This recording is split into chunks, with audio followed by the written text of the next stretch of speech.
तो अब बारी है जनरल एंट्री के एडवांस लेवल के क्वेश्चंस की। अभी तक हमने जनरल एंट्री कॉन्सेप्ट वाइज पहले 6 पार्ट्स में अच्छे से कवर कर लिया है, जहां पर मैंने आपको जितने भी कॉन्सेप्ट्स होते हैं, चाहे जितनी भी रिलेटेड एंट्रीज होती हैं, मतलब जैसे कि परचेजेस की एंट्री, सेल्स की एंट्री, रिटर्न्स की एंट्री, डिस्काउंट की entry, adjustment entries, debtors, creditors, banking transaction, जैसे जितने भी टॉपिक्स होते हैं वो सारे के सारे टॉपिक्स हम पहले 6 पार्ट में कवर कर चुके हैं। अब ये 2 पार्ट्स हम करेंगे, एक ये पार्ट नंबर 7, एक part number 8।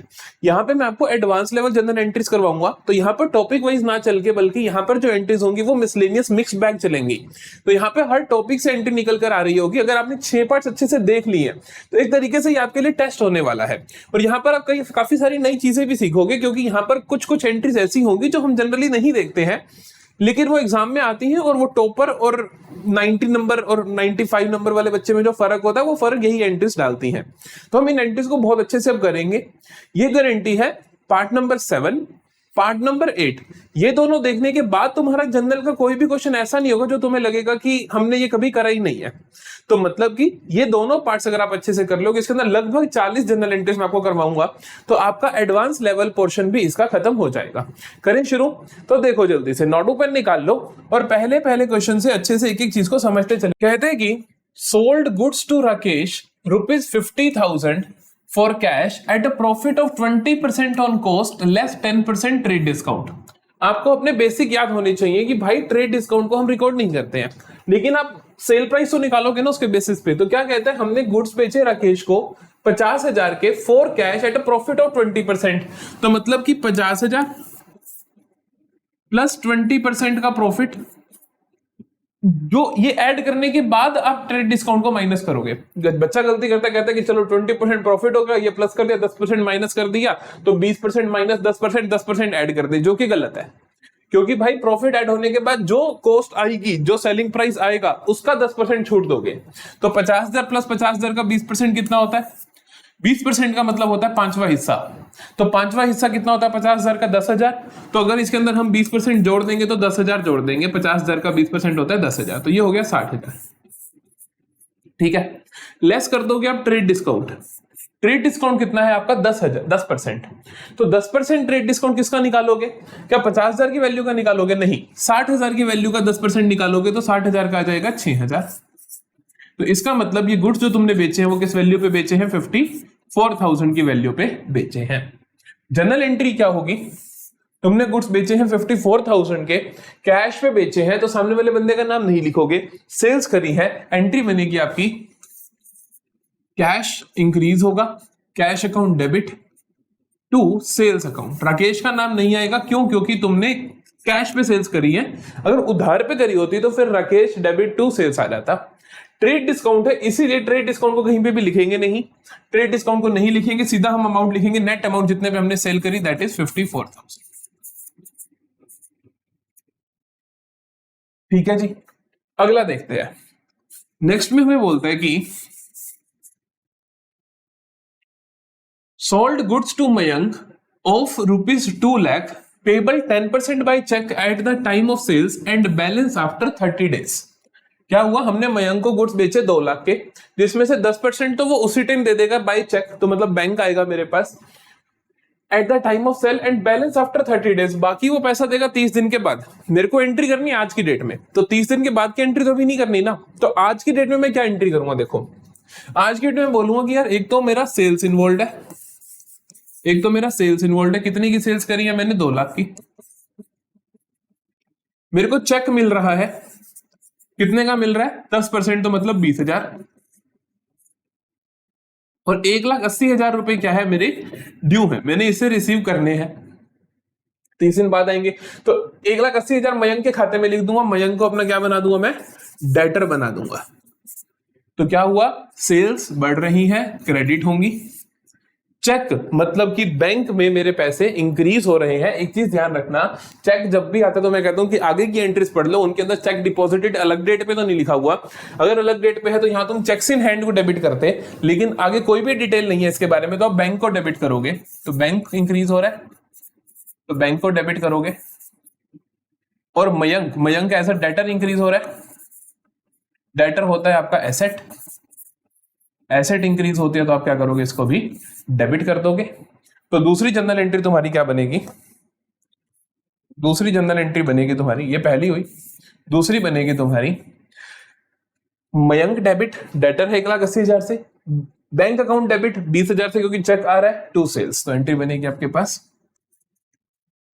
Mayank debit bank account debit to sales account. Amount कितना आ जाएगा भाई? हमें पता है कि हमारे पास मयंक कितने का डेटर बन रहा है? 1,80,000 का। बैंक में कितने पैसे आ रहे हैं? 20,000। और सेल्स कितनी हो रही है मेरी? 2 लाख के। As simple as that. ठीक है, अगला क्या है? कहता है ओल्ड न्यूज़पेपर सोल्ड 200 रुपए। ऐसी कोई भी चीज आ जाए कि जिसके बारे में अब मैंने तुम्हें कहा था कि गुड्स बेचो तो सेल्स बोलोगे, और कुछ बेचा तो उसे सेल्स नहीं बोलोगे, और कुछ अगर बेचा है तो उसे तुम सेल्स नहीं बोलोगे।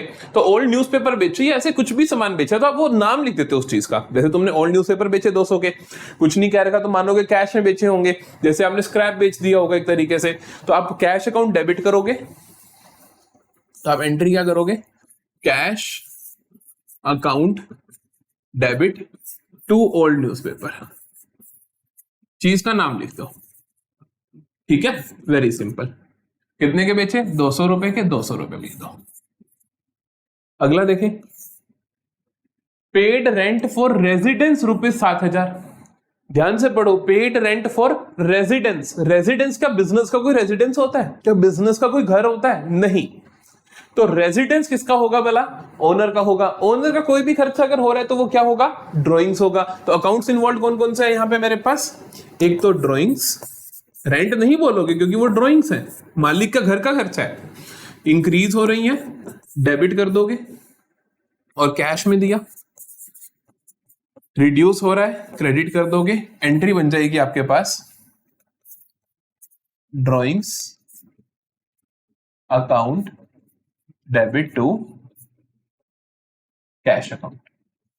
सॉर्टेड है। कितने का दिया आपने? 7,000 का, तो 7,000 आ जाएगा। ठीक है, पहली 4 एंट्रीज क्लियर है जी। आगे चले, आगे देखो, received cheque from Sunny to whom goods were sold for 1,20,000 last year allowed him 2% discount on payment. हमने क्या करा? एक चेक रिसीव करा है सन्नी से, जिसको कि 1,20,000 रुपए हमने लेने थे, और हमने उसको 2% का डिस्काउंट दे दिया है। ये बहुत प्यारा केस है, बहुत ध्यान से सुनना। ये लगातार लाइन में लिखी, इसी के बारे में बातें हैं कि सन्नी का चेक फिर डिपॉजिट करा, फिर चेक डिसऑनर हो गया, फिर सन्नी का सेटल कर दिया अकाउंट, जो भी कहानी है। तो बहुत ध्यान से सुनना, पूरे का पूरा केस बहुत बहुत इंपॉर्टेंट है। क्या होता है कि रिसीव्ड हमने चेक किया सन्नी से, to whom goods were sold at 1,20,000 last year allowed him 2% discount on payment. हमने जब चेक रिसीव किया, जब भी चेक रिसीव करते हो मैं आपको बोलता हूं कि आगे फर्दर इंफॉर्मेशन पढ़ो कि चेक डिपॉजिटेड के बारे में कुछ कह रखा है या नहीं कह रखा। इस क्वेश्चन में बोल रखा है कि चेक डिपॉजिटेड के बारे में कुछ आगे, कि चेक हमने फला तारीख को डिपॉजिट करवाया, कभी और डिपॉजिट करवाया। तो अगर आपने चेक बाद में डिपॉजिट करवाया है, तो यहां पर जब आप एंट्री करोगे तो बैंक अकाउंट को डेबिट ना करके चेक्स इन हैंड को डेबिट करोगे। तो यहां पे पहले देख लेते हैं खाते कौन कौन से इन्वॉल्व है पहली ट्रांजेक्शन के लिए। एक तो सन्नी ने पेमेंट करी, तो सन्नी मेरा डेटर होगा, क्योंकि उसको मैंने गुड्स बेचे थे क्रेडिट पे। जब मैंने उसको क्रेडिट पे गुड्स बेचे थे तो वो मेरा उस टाइम डेटर बन गया होगा। आज वो पेमेंट कर रहा है तो वो मेरा डेटर रिड्यूस हो जाएगा। तो मैं बोलूंगा सन्नी, जो कि भाई मेरा डेटर है, जो कि मेरा डेटर है वो रिड्यूस हो जाएगा। रिड्यूस होगा तो मैं उसको क्रेडिट करूंगा, क्योंकि मेरी एसेट रिड्यूस हो रही है। दूसरा मैं कहता हूं कि मेरे को चेक्स इन हैंड आ रहे हैं, checks in hand, checks in hand increase हो रहे हैं, तो एसेट इंक्रीज हो रही है, मैं इसको डेबिट कर दूंगा, मैं इसको डेबिट कर दूंगा। और आता है कि यार मैंने ना 2% का डिस्काउंट दिया है, तो of course checks in hand मेरे को पूरे तो नहीं मिले होंगे 1,20,000 के, 2% का डिस्काउंट देने के बाद मिले होंगे। तो 2% का जो डिस्काउंट दिया है वो पेमेंट के लिए दिया गया है, तो that is my cash discount. तो मैं उसको भी लिखूंगा भाई डिस्काउंट अलाउड है बड़ा, डिस्काउंट अलाउड। ठीक है, तो डिस्काउंट अलाउड भी क्या होगा? डेबिट होगा। ठीक है, करें एंट्री, करें एंट्री क्या होगी? Cheques in hand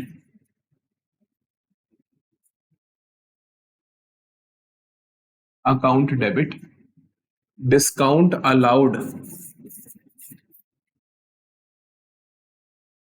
account debit to Sunny. Sunny मेरा डेटर है जिसको कि मैं रिड्यूस कर दूंगा। सन्नी को रिड्यूस करूंगा 1,20,000 से, क्योंकि उसने बोला 2% डिस्काउंट देने के बाद हमने उससे पेमेंट ले ली है, इसका मतलब मैंने उसको फुल्ली सेटल करा है। तो 1,20,000, 1,20,000 का 2% कितना होगा? 1,20,000 का 1% होता है भाई, 2 जीरो हटा दो 1200, तो 2% कितना होगा? 1200 इंटू तो 2400, तो 2400 रुपए के आ गया डिस्काउंट अलाउड। 1,20,000 में से 24 हो गया तो मेरे पास आया 1,17,600। तो ये आया चेक्स आए मेरे पास 1,17,600 के। डिस्काउंट अलाउ करा मैंने 2%, दैट इज 2400, और सन्नी को मैंने रिड्यूस कर दिया एज अ डेटा 1,20,000 से। आगे देखो क्या होता है। सन्नी का check deposited in bank, Sunny के चेक को हमने डिपॉजिट करवा दिया। देखो आपको जब ये मिलेगा तो आपको डेट्स मिलेंगी, तो आप यहां पर भी कुछ डेट्स आप लेकर चल सकते हो। मान लो मैं कहता हूं कि यहाँ पे 1 अप्रैल की बात है, ये 10 अप्रैल को मान लो तुमने क्या करा, 10 अप्रैल को क्या करा तुमने, चेक्स डिपॉजिट करवा दिए। जब तुम चेक डिपॉजिट करवाते हो तो आप क्या करते हो, हम चेक भेज देते हैं बैंक में, और हम अपने खातों में बैंक को इंक्रीज कर देते हैं और चेक को रिड्यूस कर देते हैं। तो हम एंट्री क्या करते हैं, हमारे पास खाते इन्वॉल्व होते हैं भाई। एक तो होता है checks in hand, checks in hand को हम बोलते हैं तो रिड्यूस हो गया तो क्रेडिट कर दिया, क्योंकि तू चला गया है बैंक में तो मेरा बैंक इंक्रीज हो गया, तो मैं बैंक को इंक्रीज कर देता हूं, बैंक को डेबिट कर देता हूं। जब ये होता है तो एंट्री क्या होगी, देखो हम एंट्री करेंगे, बैंक को इंक्रीज करना है तो bank account debit to cheques in hand. ठीक है, बैंक में कितना पैसा मानूंगा मैं आया, जितने का चेक था भैया 1,17,600 का था, तो मैं कहूंगा 1,17,600 आ गया होगा। जैसे ही मैंने अपने यहां से चेक भेजा, मैंने मान लिया कि चेक मेरे बैंक में डिपॉजिट हो गया, मैंने बैंक को इंक्रीज कर दिया। तो अभी तक की कहानी ये है, अभी तक की कहानी ये है। फिर फला तारीख को बैंक का नोटिस आता है और बैंक बोलता है कि ये लो जी 14 अप्रैल को बैंक बोलता है the cheque deposited got dishonoured bank charges ₹100। जो तुमने चेक भेजा था वो डिसऑनर हो गया है। चेक डिसऑनर हो गया मतलब कि ये जो चेक था, जो मेरे पास चेक आया था सन्नी से, सन्नी भाई साहब का चेक मैंने भेजा था बैंक में, वो डिसऑनर हो गया। इसका मतलब है कि उसके खाते में पैसे ही नहीं है इतने।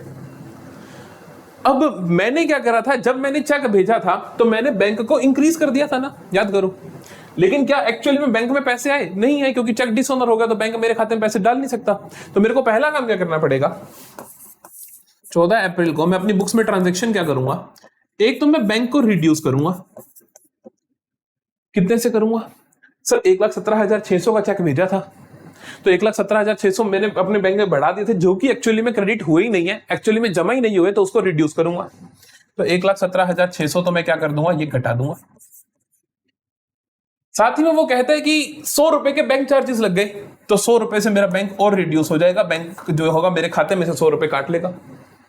और क्या होगा, अब मेरा रिड्यूस तो हो गया। साथ ही में याद करो मैंने क्या करा था, मैंने ये सन्नी से पैसे लेने थे तो मैं वापस से सन्नी को इंक्रीज कर दूंगा, वापस से सन्नी को अपना डेटर बता दूंगा, क्योंकि जब उसने मेरे को चेक दिया तो मैंने सन्नी को रिड्यूस कर दिया था अपनी बुक्स में से कि तू डेटर नहीं है। लेकिन अब जैसे ही चेक डिसऑनर हुआ, मैं सन्नी को क्या कर दूंगा, वापस से अपना डेटर बना दूंगा। तो मैं क्या करूंगा, सन्नी को इंक्रीज कर दूंगा, अपनी बुक्स में डेबिट कर दूंगा। मैं वापस से बोलूंगा सन्नी भाई आपसे पैसे लेने हैं। अब सन्नी से कितने पैसे लेने हैं, बड़ी सीधी सी बात है, 1,17,600 का तो ये चेक था, प्लस 100 रुपए के चार्जेस लगे, उसकी वजह से लगे, तो मैं उसी से पैसे लूंगा। एक और चीज का ध्यान रखना, आपने सन्नी से शुरुआत में पैसे लेने कितने थे, आपने सन्नी से शुरुआत में पैसे लेने थे जी 1,20,000, लेकिन 2400 का तुमने डिस्काउंट दिया था क्योंकि वो टाइमली पेमेंट कर रहा था। 2400 का डिस्काउंट दिया था क्योंकि वो टाइमली पेमेंट कर रहा था, लेकिन ये पेमेंट तो डिसऑनर हो गई। ये पेमेंट डिसऑनर हो गई तो ये 2400 का डिस्काउंट देना चाहिए क्या उसको? नहीं देना चाहिए, क्योंकि भाई 2400 का डिस्काउंट दिया था कि तू मेरे को टाइम पे पेमेंट कर दे, लेकिन तूने टाइम पे पेमेंट नहीं करी है, तो मैं ये 2400 का डिस्काउंट भी नहीं दूंगा।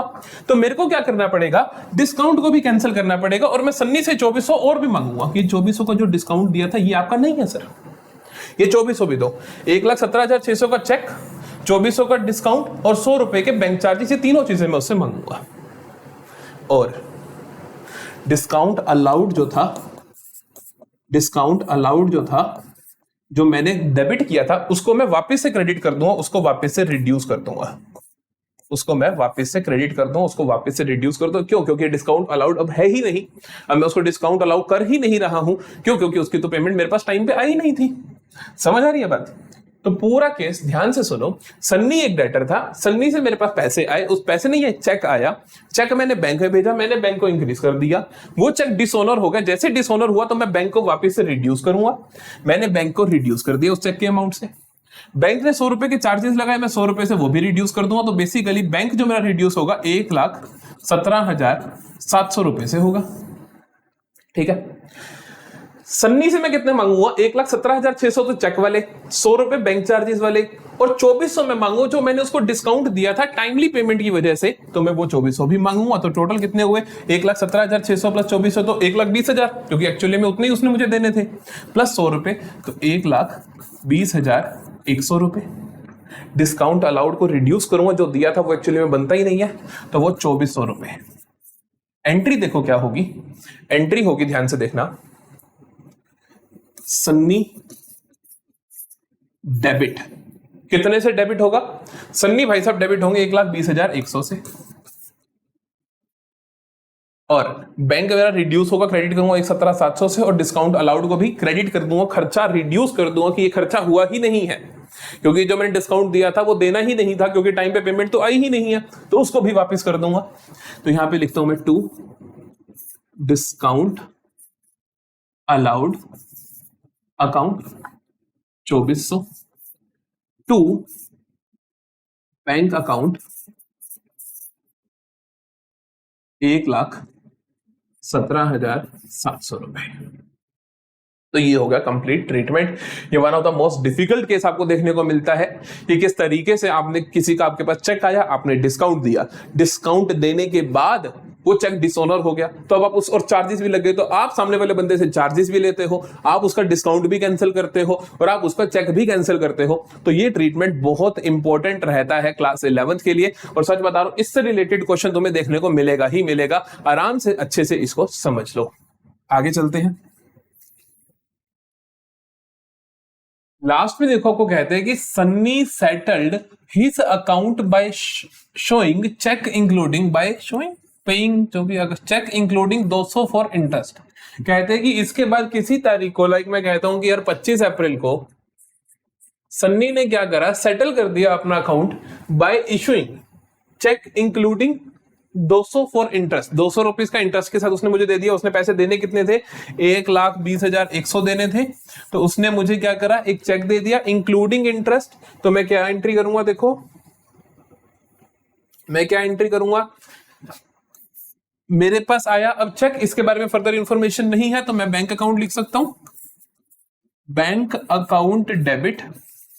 कितने का आएगा? 1,20,100 प्लस 200 रुपए का ब्याज, तो 1,20,300 to.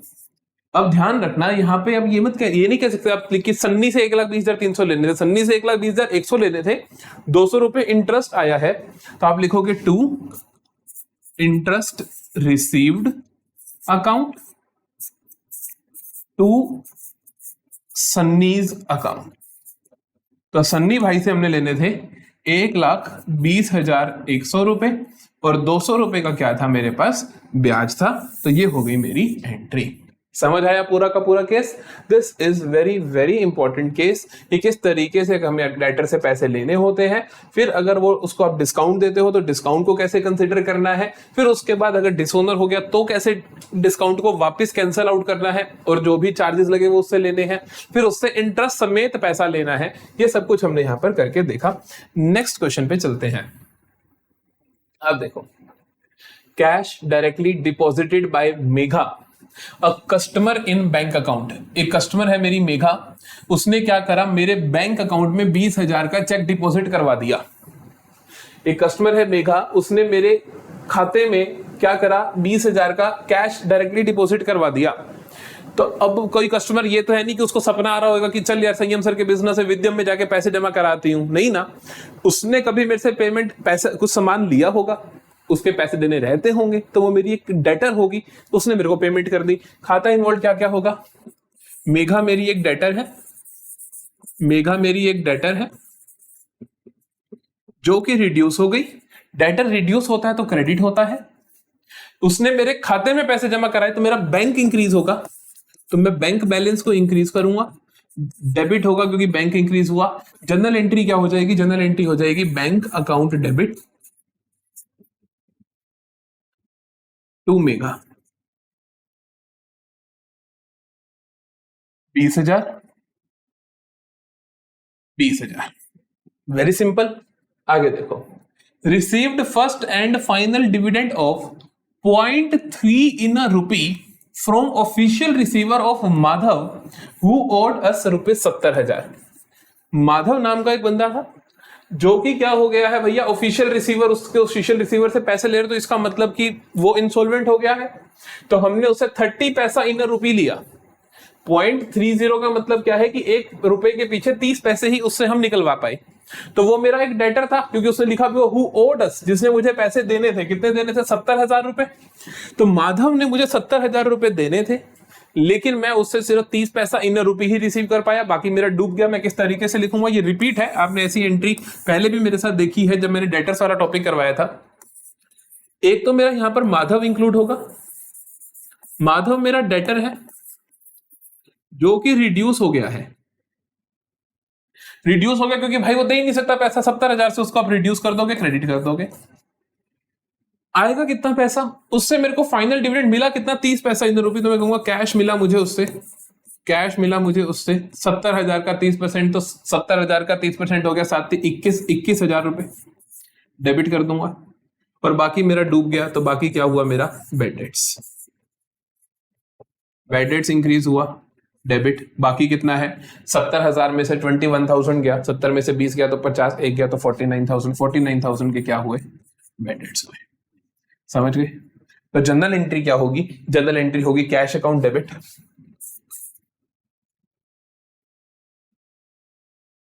Bad debts account debit to to Madhav. Madhav मेरा रिड्यूस हो जाएगा तो मैं माधव को क्रेडिट कर दूंगा। तो भाई मेरे को कैश 21,000 आया, 49,000 मेरा डूब गया, माधव से लेने से 70,000। एज सिंपल एज दैट, कोई प्रॉब्लम नहीं। अगला देखें, कहता है repaid bank loan including interest 3,000। हमने बैंक लोन रीपे करा 35,000 का इंक्लूडिंग इंटरेस्ट ऑफ 3,000। इसका मतलब दोनों एंट्रीज को ध्यान से देखना, मैंने इसीलिए साथ साथ लिखी है। Repaid bank loan of 35,000 and interest 3,000, दोनों में फर्क क्या है? 35,000 इंक्लूडिंग इंटरेस्ट ऑफ 3,000, मतलब कि 35,000 को जो तुमने पेमेंट करी उसमें से लोन तो 32,000 का ही उतरा, 3,000 का तो इंटरेस्ट है। तो यहां पे ध्यान से देखना आपके अकाउंट इन्वॉल्व क्या क्या होंगे। अकाउंट्स इन्वॉल्व क्या क्या होंगे? अकाउंट्स इन्वॉल्व होंगे आपके पास रीपेड बैंक लोन 35,000, तो कैश तो आपका रिड्यूस हुआ। जनरली बैंक लोन दिया रहता है तो आप बैंक लिखते हो कि बैंक तो मेरा रिड्यूस हुआ 35,000 से, ठीक है, इंक्लूडिंग इंटरेस्ट ऑफ 3,000। बैंक मेरा रिड्यूस हो रहा है 35,000 से, बैंक लोन कितने से रिड्यूस हो रहा है?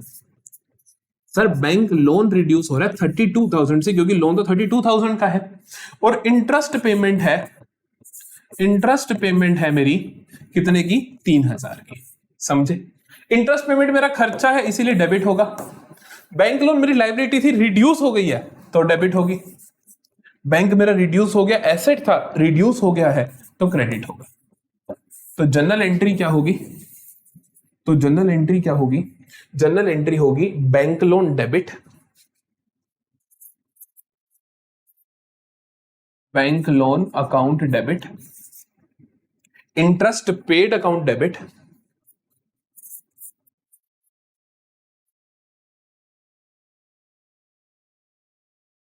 To bank account. कि भाई मेरा बैंक रिड्यूस हुआ है, सही बात है, 35,000 रुपए मैंने चुकाए हैं, लेकिन बैंक लोन उसमें से सिर्फ 32,000 का है, और 3,000 का क्या है मेरा? इंटरेस्ट, और 35,000 से क्या हुआ है? बैंक मेरा रिड्यूस हुआ है। अगला देखो, कहते हैं repaid bank loan of 35,000 and interest ₹3,000। इसमें फर्क है, इसमें लोन 35,000 का दिया जा रहा है और 3,000 का इंटरेस्ट दिया जा रहा है। जब उसमें इंक्लूडिंग था तो उसका मतलब था 35,000 में 3,000 का इंटरेस्ट है, लोन तुमने 32,000 का ही उतारा। लेकिन अब चौथे सिनेरियो में क्या होगा, चौथे सिनेरियो में क्या होगा, हम कह रहे हैं कि हमने बैंक लोन उतारा है 35,000 का, तो बैंक लोन रिड्यूस होगा मेरा, बैंक लोन रिड्यूस होगा। बैंक लोन रिड्यूस मतलब लायबिलिटी रिड्यूस, लायबिलिटी रिड्यूस तो मतलब डेबिट होगा। बैंक लोन अकाउंट डेबिट कितने से, 35,000 से। इंटरेस्ट पेड अकाउंट डेबिट 3,000 से टू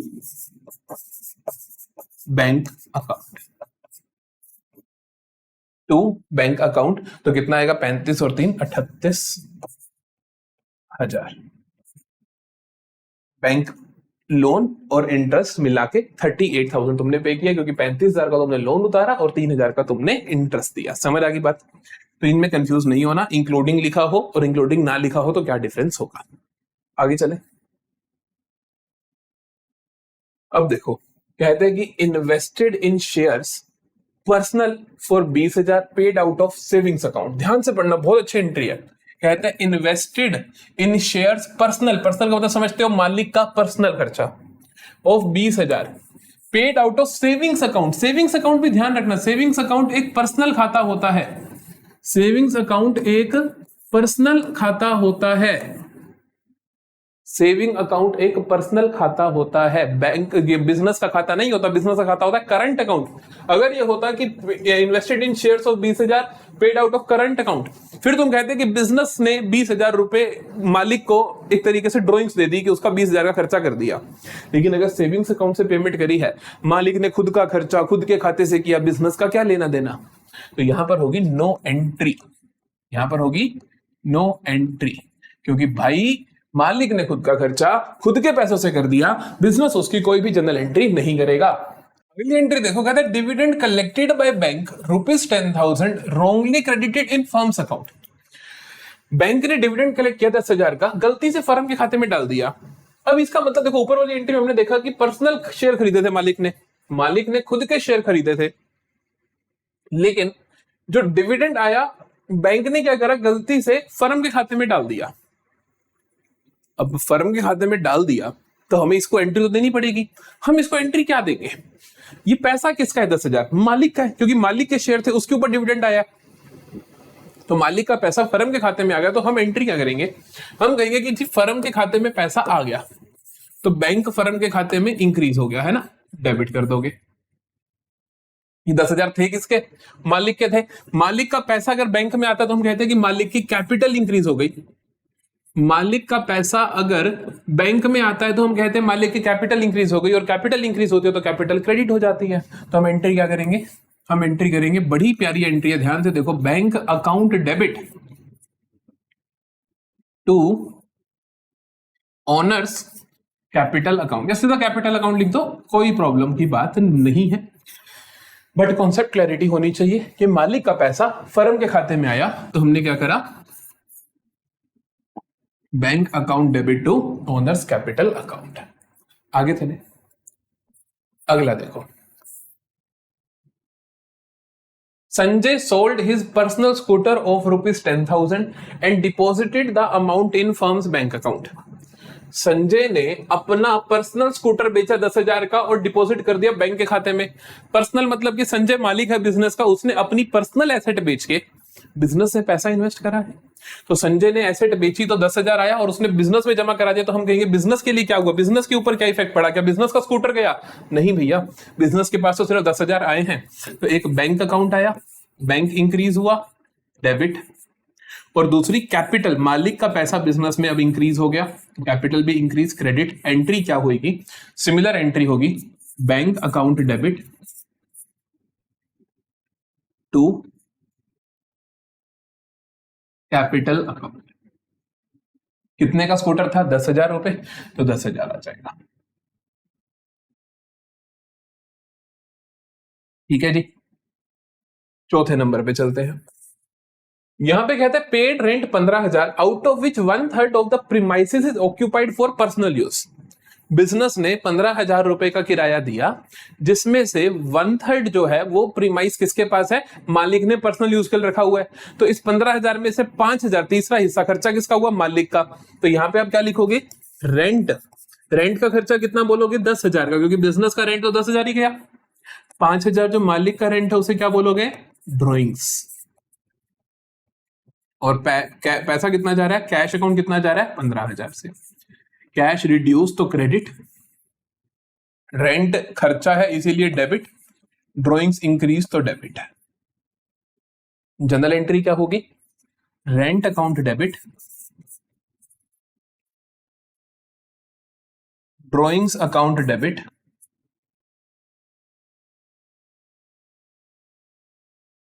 टू कैश अकाउंट। तो रेंट 10,000, ड्रॉइंग्स 5,000, कैश 15,000। ठीक है, ये होगी हमारी एंट्री। अगला देख, अच्छा हो गया ना खत्म, ठीक है, ये खत्म हो गया हमारे पास चारों। अब चलते हैं आखिरी की 4 एंट्रीज। ये फिर भी थोड़ी आसान थी, बट इनके लिखने का तरीका थोड़ा डिफरेंट था, इसीलिए इंपॉर्टेंट बन जाती है, आपको कंफ्यूज कर सकती है। अब देखो, ये एंट्रीज है हमारी रिलेटेड टू एसेट्स, कि हमने पहले भी एसेट से रिलेटेड एंट्रीज करी थी, कि जहां पे एसेट के ऊपर और खर्चा हो रहा है तो हम किससे लिखते हैं, तो उसी काइंड ऑफ उसी तरीके की ये एंट्रीज हैं। देखो सबसे पहला क्या लिखा है, कहते हैं कि construction of power bank room for 3 lakh. आपने कोई कमरा बनवाया, स्पेशल पर्पस था उसका जो भी, तो द थिंग इज की है तो बिल्डिंग ही ना, तो आप उसको कमरे का नाम नहीं लिखो। जैसे मैंने स्कूल की बिल्डिंग बनवाई, मैंने 12th क्लास के लिए कमरा बनवाया, 11th के लिए बनवाया, तो मैं अलग अलग थोड़ी लिखूंगा कि क्लास 12 अकाउंट डेबिट। मैं लिखूंगी बिल्डिंग बन रही है भाई, तो मैं इसको क्या बोलूंगा, बिल्डिंग बन रही है, तो बिल्डिंग इंक्रीज हो रही है, एसेट, तो building account debit to cash account. कितने पैसे लगे, 3 लाख। 3 लाख आई बात समझ। यहां पे ब्रैकेट में लिखोगे कि हमने ये पावर बैंक रूम बनवाया है भैया, जो भी कहानी है वो आप यहां पे लिखोगे। दूसरा देखो, paid insurance premium for machinery 10,000 and self 8,000। तुमने इंश्योरेंस प्रीमियम दिया 10,000 का मशीनरी के लिए और 8,000 का सेल्फ के लिए। सेल्फ मतलब कि मालिक का पर्सनल खर्चा, मतलब कि ड्रॉइंग्स। तो यहां पे अकाउंट्स इन्वॉल्व क्या क्या है आपके पास, ड्रॉइंग्स। कितने हैं भाई साहब, पर्सनल खर्चा कितना है मालिक का, 8,000 का। और मशीनरी का जो इंश्योरेंस खुद का दिया उसको आप क्या बोलोगे, इंश्योरेंस। उसको इंश्योरेंस जो आपको खुद का है वो कितना है, 10,000 का। और कैश कितना गया आपका, 18,000। कैश गया क्रेडिट, इंश्योरेंस खर्चा डेबिट, ड्रॉइंग्स बढ़ गई डेबिट, रूल्स वही रिपीट। जनरल एंट्री क्या बनेगी, देखो जनरल एंट्री बनेगी drawings account debit, insurance account debit to cash account. Cash कितना दिया तुमने, 18,000 का। ड्रॉइंग्स को डेबिट करोगे 8,000 से, इंश्योरेंस को डेबिट करोगे 10,000 से। समझ गए बात को। तो ये हो गया आपके एंट्री। अगला देखते हैं, paid cartage on goods purchase 700। जो तुमने गुड्स खरीदे थे उनके ऊपर कार्टेज दे दिया। पहले एंट्री हो करती थी कि आप परचेजेस के अमाउंट को बढ़ा देते थे, लेकिन अब आप इसको कार्टेज अलग से ही लिखते हो, तो कंफ्यूज नहीं होना है। तो यहाँ पे एंट्री होगी आपके पास, cartage is basically carriage expenses. और परचेजेस में जब देते हो तो वो परचेजेस मतलब जो तुमने गुड्स खरीदे, जब गुड्स खरीदे तो सामान आ रहा है तो आप इसको बोलते हो कैरेज इनवर्ट्स। खर्चा है इसलिए डेबिट होगा, तो आप एंट्री करते हो carriage inwards account debit to cash 700 रुपए। कैश रिड्यूस हुआ, कितना आएगा, कैरेज इनवर्ट 700 700। चौथी एंट्री देखो, परचेज कैलकुलेटर फॉर 2600। अरे कोई भी खर्चा करती है, ठीक है, कैलकुलेटर तो आप इसको किस तरीके से, इतना मैटर नहीं करता, आप इसको ऐसे लिख सकते हो, ऑफिस सप्लाईज, ब्रैकेट में कैलकुलेटर लिख दो, debit account debit to cash account. तो मतलब कोई खर्चे जो ऑफिस का सामान छोटे मोटे लिया तो आप उसको ऑफिस सप्लाईज लिख देते हो या स्टेशनरी लिख देते हो, वट एवर। कितना है 2600। आखिरी देखे, कहता है paid for mobile bill and internet for office use 7300। फिर से आप इसको ऑफिस एक्सपेंसेस बोल सकते हो, आप इसको लिख सकते हो office expenses account debit to cash account. ये इतना मैटर नहीं करता कि आप इसको ऐसे मोबाइल बिल लिखो, तो बेटर होता है ऑफिस एक्सपेंसेस लिखा और नरेशन में लिख दिया कि मोबाइल बिल एंड ये है, क्योंकि एक बिजनेस के अंदर बहुत सारी ट्रांजेक्शन होती है तो उन्हें क्लब करना जरूरी हो जाता है। हर एक का अलग अलग नाम लिखने से बहुत ज्यादा लेंदी हो जाता है प्रोसीजर, तो इसीलिए हम ऑफिस एक्सपेंडिचर लिख देते हैं इसको 7300। ठीक है जी, तो यहां पर हम खत्म होता है हमारा एडवांस जनरल एंट्रीज का पार्ट नंबर 1। पार्ट 1 हुआ है, अभी एक और पार्ट आएगा और वो इससे ऊपर की एंट्रीज होंगी, सच बता रहा हूं, तो वो और भी नाइस एंट्रीज होंगी। अगर इनमें से आपको लगभग आती थी तो मतलब आपका जनरल बहुत अच्छा है। अगले लेक्चर में और ज्यादा मजा आने वाला है, तो जल्दी से चैनल को सब्सक्राइब कर लो अगर आप नए हो तो, और अगले लेक्चर में मिलते हैं एडवांस लेवल 2 के साथ। तब तक के लिए बाय बाय।